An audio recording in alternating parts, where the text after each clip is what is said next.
How many of you began your day today having some cereal or a couple of eggs, enjoying some milk, coffee, or juice, not realizing for a moment how that product got to your breakfast table?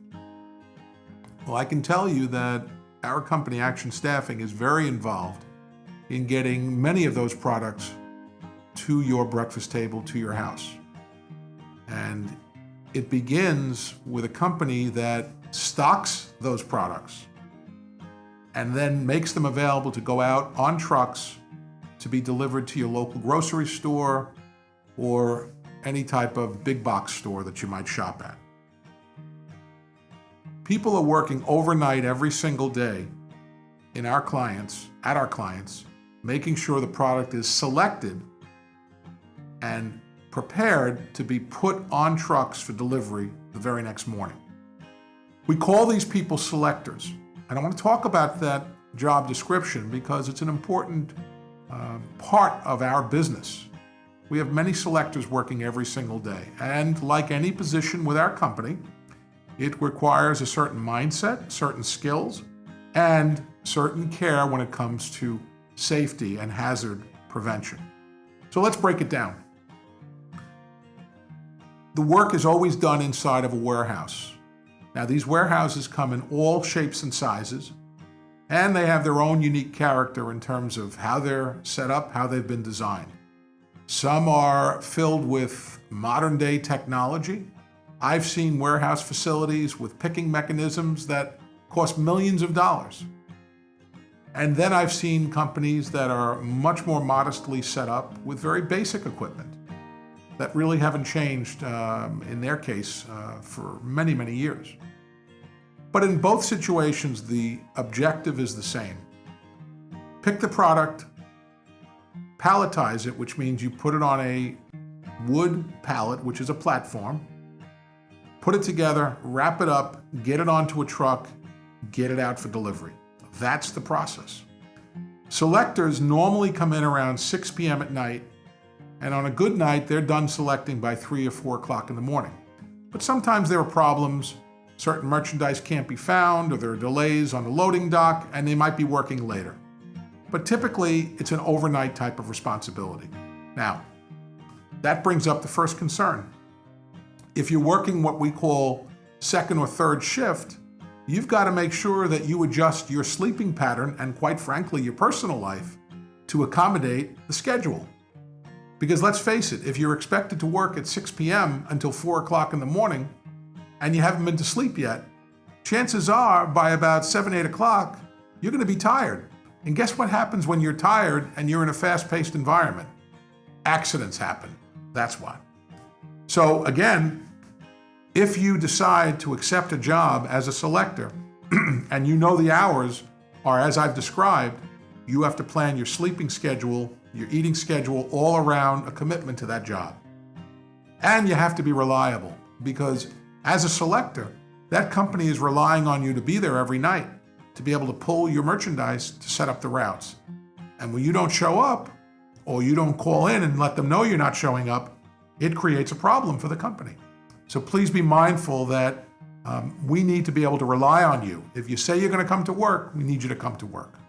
Now, let's talk about the job itself. When you arrive at the job, you'll be given a series of orders to pull. And you will have already been certified and trained to operate a pallet jack or a forklift, both critical pieces of equipment in the selection process. If you don't have certification or you've not been trained, you should not be operating any of these devices. No equipment should ever be used without proper training. In addition to knowing the equipment you're using, you need to know the facility you're using it in. You should have been shown a map of the aisles. How is everything laid out? Where are the emergency exits? How narrow are each of the aisles? How does traffic proceed through the aisles?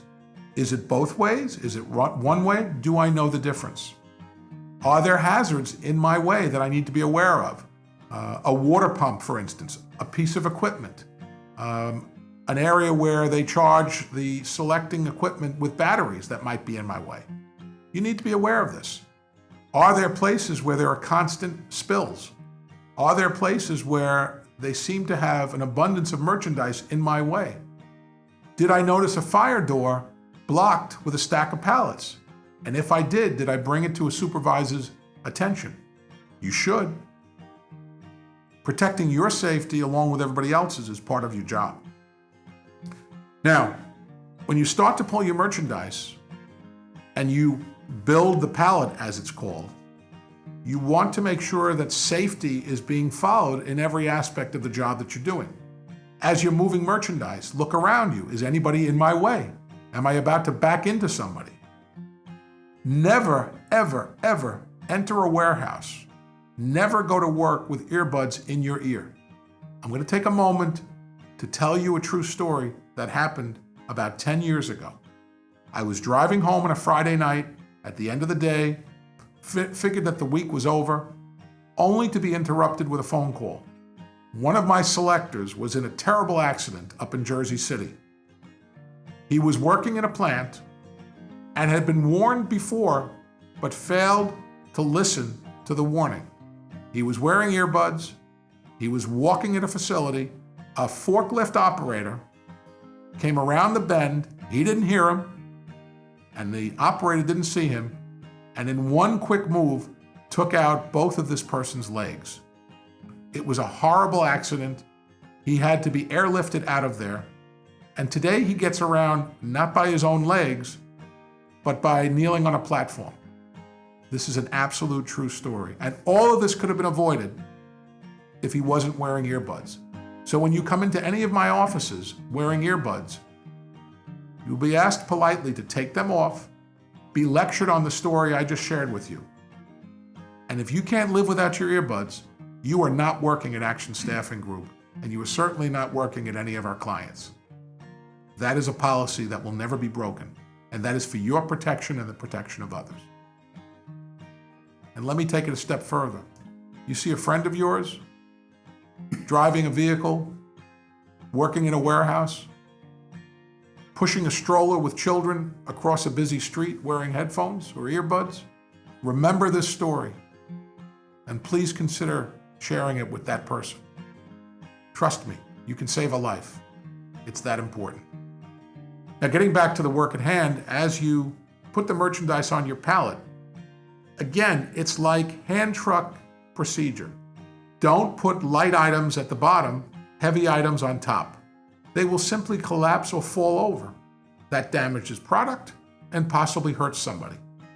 And it wastes money for the client, which we shouldn't be doing in the first place. So please take care in building your pallet, as it's said.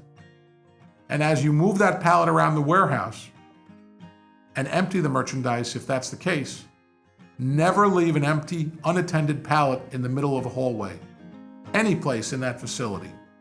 That is a hazard and an immediate cause for danger for anyone that would walk across it, on it. That's the quickest way to hurt an ankle, jam a foot. Never, ever, ever leave an empty pallet anyplace. And if you see one, tell a supervisor as fast as possible. Don't assume that someone's going to notice and take care of it. Take appropriate action and prevent a hazard for somebody else. When you're in that building and you're moving around with your equipment, it's just like being on a road. Look all around you, look behind you. If you're about to make a right or left turn, is anything in my way? Am I going to hit somebody? Is there enough clearance that I don't hit a shelf of merchandise, causing an avalanche? Things like this happen all the time due to negligence. Please, if you're operating any type of equipment, do so carefully and safely. It's very, very important. Eric, anything you'd like to add? Yes, the forklifts do require OSHA certification and recertification every 3 years. Now that's just the basics. If you go into a new warehouse, you won't know what type of forklift they have in there. So you need to be certified on that particular type of forklift. If it's a propane or electric, if it's a high lift or a low lift, but you have to be certified on that forklift as well. I strongly urge you to talk to the supervisors there to make sure that they explain the forklift. I strongly urge you to inspect the forklift to make sure that it has all the proper safety equipment on it, that you wear your seatbelt while you're operating the forklift, that it has either backup alarms or strobe lights on it so other people are aware of the operation of the forklift. Thank you, Eric.